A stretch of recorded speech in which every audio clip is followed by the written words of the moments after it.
जय श्री राम जय हनुमान संकट मोचन कृपाधान। जय श्री राम जय हनुमान संकट मोचन तान। ओम नमो भगवते वासुदेवाय नमः। ओम नमो भगवते वासुदेवाय नमः। ओम नमो भगवते वासुदेवाय नमः। ओम नमो भगवते वासुदेवाय नमः।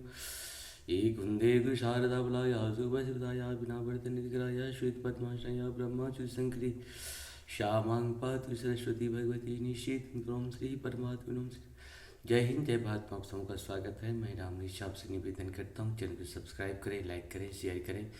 सत्य के साथ, सनातन के साथ, धर्म के साथ, विचार के साथ, बुद्धि के साथ, विश्वास के साथ, परंपरा के साथ, विरासत के साथ, अपनों के साथ, राष्ट्र के साथ, दुनिया के साथ, समुद्र के साथ, जल के साथ, वायु के साथ, अग्नि के साथ, आसमान के साथ, सूर्य के साथ, चंद्रमा के साथ, पर्यावरण के साथ, मानवता के साथ हम लोग खड़े थे, खड़े हैं और खड़े रहेंगे।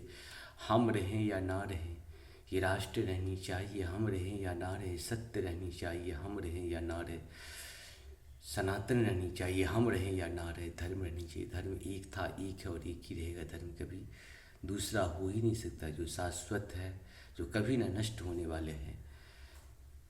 इसीलिए हम सबको चाहिए जो धर्म में अधर्म में चले गए हैं, धर्म में आने का प्रयास करें, क्योंकि धर्म आपको जीवन आने वाले कल को भी संवारती है और अधर्म आपको पाप में डुबोती चली जाती है। इसीलिए पाप से बचे कहीं न कहीं। हम लोगों के यहाँ रावण जो भी कार्य किया था, उसको अपनी पाप की सज़ा अपने कुल को नष्ट करके, अपने साथ साथ अपने कुल के एक एक लोगों को नष्ट करके चुकानी पड़ी थी।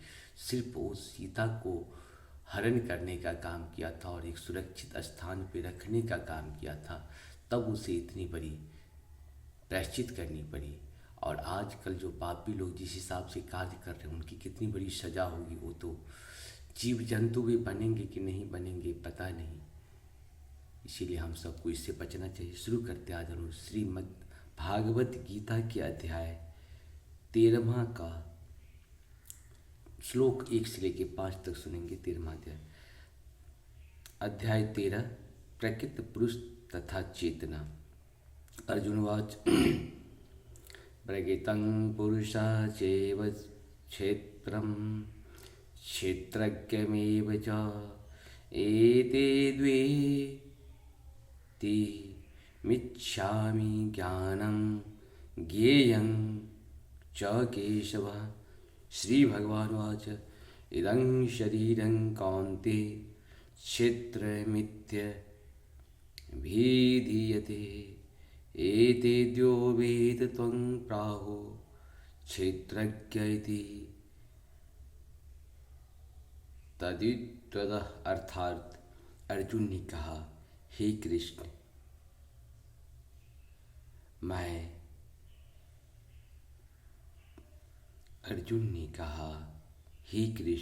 मैं प्रकृति और पुरुष, भोक्ता, क्षेत्र, क्षेत्रज्ञ और ज्ञान एवं ज्ञेय के विषय में जानने का इच्छुक हूँ। श्री भगवान ने कहा, हे कुंती पुत्र, यह शरीर क्षेत्र कहलाता है और इस क्षेत्र को जानने वाला क्षेत्रज्ञ है।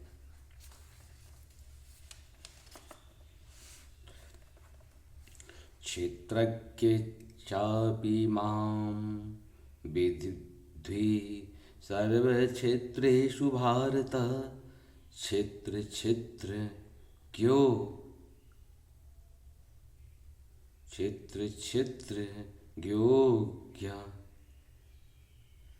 ज्ञानम् यत्यज्ञानं मतं मम। अर्थात हे भरतवंशी, तुम्हें ज्ञात होना चाहिए कि मैं भी समस्त शरीरों में ज्ञाता भी हूँ और इस शरीर तथा इसकी ज्ञाता को जान लेना ज्ञान कहलाता है, ऐसा मेरा मत है।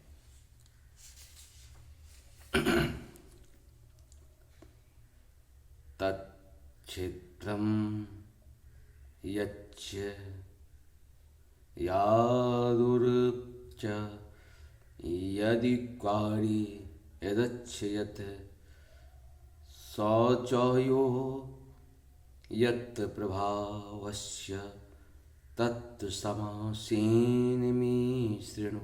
अर्थात अब तुम मुझसे यह सब संक्षेप में सुनो कि कर्म क्षेत्र क्या है, यह किस प्रकार बना है, इसमें क्या परिवर्तन होते हैं, यह कहाँ से उत्पन्न होता है, इस कर्म क्षेत्र को जानने वाला कौन है और उसके क्या प्रभाव हैं। ऋषिभिर बहुधा गीतं छन्दोभिर विविधो पृथक् ब्रह्मसूत्र पद्ये चैव हेतु मद्भि निश्चते।